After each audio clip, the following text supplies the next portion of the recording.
Bonjour, je vais vous présenter Avalo, l'hydratation en toute simplicité pour nos aînés.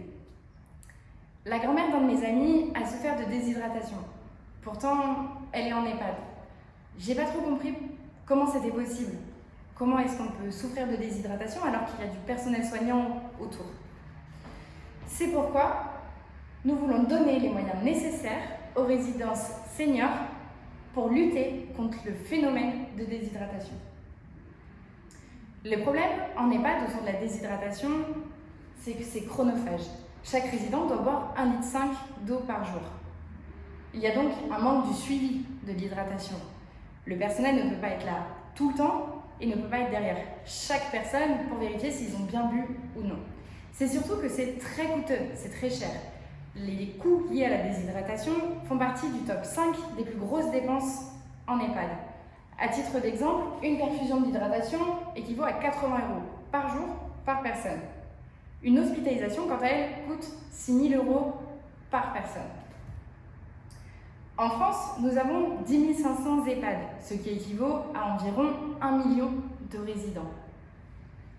Nous proposons donc une solution à l'aide d'un verre connecté qui mesure les prises hydriques, rattaché à un boîtier qui est, comme vous le voyez, détachable et relié à une application. Cette application permet de suivre les prises hydriques et la consommation d'eau de chaque résident d'un établissement. Il est possible de suivre aussi personnellement un résident, de vérifier sa consommation sur un jour, un mois ou une semaine.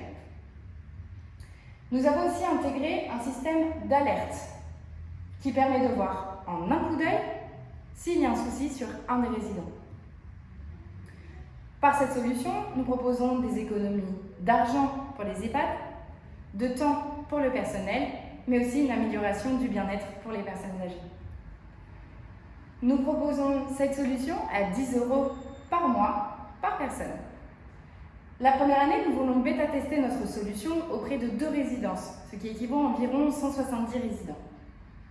Nous voulons vérifier l'utilisation, estimer le gain de temps et tester la qualité de notre produit et de la plateforme. La deuxième année, nous voulons améliorer le produit et industrialiser les procédés.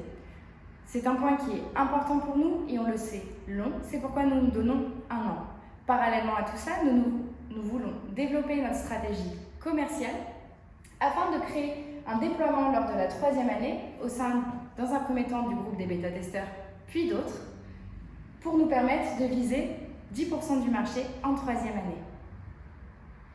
Notre équipe est composée de Widel, qui a des compétences en gestion de projet et en modélisation, de moi-même, qui a des compétences en pathologie du vieillissement et en informatique, et d'Alexandre, qui a des compétences en management et en finance. Nous sommes mentorés et supervisés par Yvan, CEO de VTools, une start-up pour la santé et le bien-être des animaux. Merci pour votre attention. Si cette présentation vous a plu, votez pour nous et surtout, n'oubliez pas de boire de l'eau.